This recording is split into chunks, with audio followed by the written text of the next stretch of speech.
चौथा जून गणनार साथे मिटे गेल 2024 लोकसभा निर्वाचन किन्तु मिटले कि हबे फेर निर्वाचनेर मुखे पश्चिमबंग सह आरो 7टी राज्य सब मिलिए 17टी विधानसभा केंद्रेर उपनिर्वाचनेर कथा घोषणा करलो केंद्रीय निर्वाचन कमिशन। आसले ओई सब उपनिर्वाचनेर दिन घोषणाओ करे दिल कमिशन।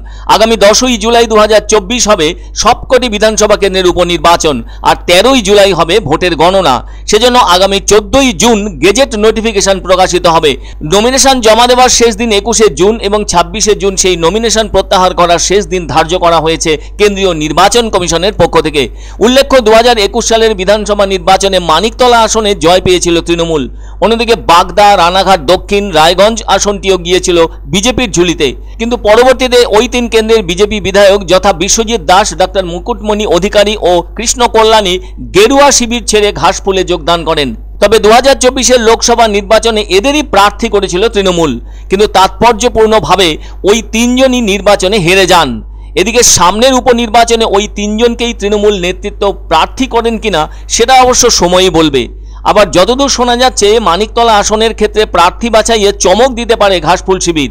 বলা যায় এক সপ্তাহ হলো লোকসভা ভোটের সমাপ্তি ঘটেছে, সেই ভোটের রেস কাটতে না কাটতেই ফের উপনির্বাচনের বাজনা বেজে গেল বিধানসভার। এ প্রসঙ্গে একটা কথা সকলের নিশ্চয়ই মনে পড়ছে, কোচবিহার জেলা থেকে এবার তৃণমূলের সাংসদ যিনি নির্বাচিত হয়েছেন সেই জগদীশ চন্দ্র বসুনিয়া কিন্তু সিতাইয়ের বিধায়ক।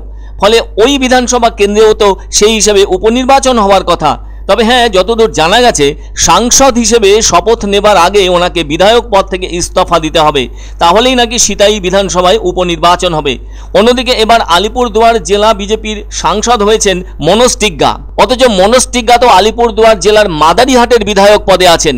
ফলে সাংসদ হিসেবে শপথ নেবার আগে তাকেও ওই বিধায়ক পদের ব্যাপারে ইস্তফাপত্র জমা দিতে হবে, তাহলে ওই কেন্দ্রেও উপনির্বাচন হবে। অন্যদিকে রাজ্যের অন্যতম মন্ত্রী পার্থ ভৌমিকও ব্যারাকপুর লোকসভা কেন্দ্র থেকে বিজেপি প্রার্থীকে হারিয়ে সাংসদ হয়েছেন তৃণমূলের, কেননা তিনি ছিলেন নৈহাটি বিধানসভার বিধায়ক। ফলে সাংসদ হিসেবে শপথ নেবার আগে বিধায়ক হিসেবে ইস্তফাপত্র তাকে জমা দিতে হবে। সেক্ষেত্রে নিয়মের নিরিখে নৈহাটি বিধানসভা কেন্দ্রেও হবে উপনির্বাচন। এছাড়াও বাঁকুড়া তালড্যাংরার বিধায়ক অরূপ চক্রবর্তী বাঁকুড়া লোকসভা কেন্দ্র থেকে তৃণমূল প্রার্থী হিসেবে দাঁড়িয়ে বিজেপি প্রার্থী তথা কেন্দ্রীয় প্রতিমন্ত্রী সুভাষ সরকারকে হারিয়ে সাংসদ হয়েছেন। ফলে এই মুহূর্তে তালড্যাংরা বিধানসভা আসনও খালি হয়ে আছে।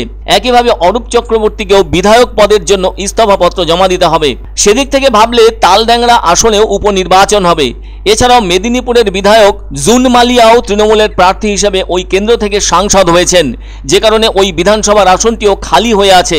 ফলে ওখানেও উপনির্বাচনের সম্ভাবনা উজ্জ্বল হয়েছে।